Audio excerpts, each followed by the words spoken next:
So if you have an all carb, maybe you have vinyl car seats. The vinylic carbon are the carbons in a carbon-carbon double bond. The allylic carbon is adjacent to the vinylic carbon. So here are two structural features which suggest resonance structures: an allylic cation and an allylic lone pair.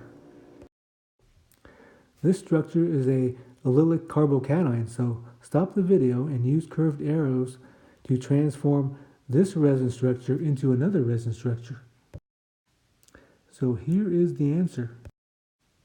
The plus charge and the pi bond are delocalized over 3 carbon atoms. This structure is an allylic carbanion, so stop the video and use curved arrows to transform this resonance structure into another resonance structure. So here is the answer. The lone pair and pi bond are delocalized over 3 carbon atoms. And for carbon 2 with a negative charge on resonance structure 1, see those formal charge rules.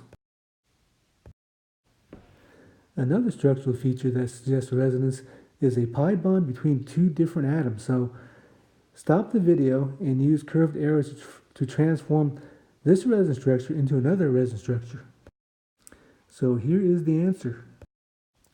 The pi bond and lone pair are shared between 2 atoms, the carbon and oxygen, so technically it's not really resonance, but these 2 structures are often explained as resonance structures, and they're very common.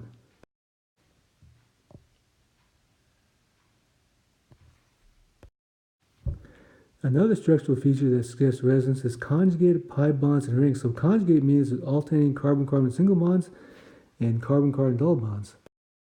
So stop the video and use curved arrows to transform this structure into another resonance structure. Here is the answer. Structures A and B are allylic cations. One cation is more stable than the other. Stop the video, draw resonance structures of each ion, and determine which ion is more stable. Here are the resonance structures. And the answer is A is more stable than B because in A, the plus charge and pi bonds are delocalized or spread out over more atoms than in structure B. So the more resonance structures, the more stable. These could be 2 resonance structures. Which one is more stable? The answer is... So when you draw resonance structures, you want to identify the more stable resonance structure, which is the major contributor.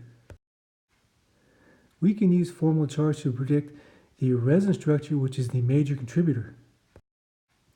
The major contributor, which is the most stable structure, has either 0 formal charges or low formal charges. If formal charges on the 2 resonance structures are the same, the structure which fits the octet rule is more stable than the structure in which an atom lacks an octet.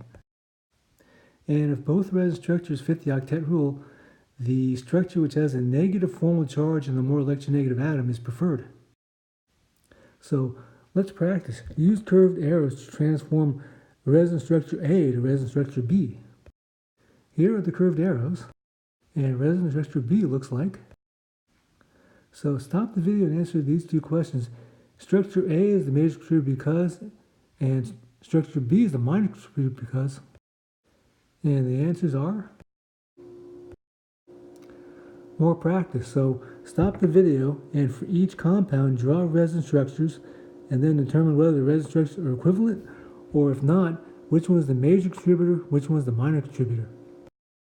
So here are the resonance structures, and here are the major contributors. A is an allylic cation. This one is the major contributor because this is a secondary carbocation and this is a primary. So the primary carbocation is less stable than the secondary one. In B, the formal charges are the same, but this one is the major one because the minus charge is on the more electronegative atom, the carbon. And in C, this one is the major contributor because the plus charge is on the less electronegative atom. So more practice. Stop the video and determine whether these 2 structures are resonance structures or constitutional isomers. And the answer is resonance structures.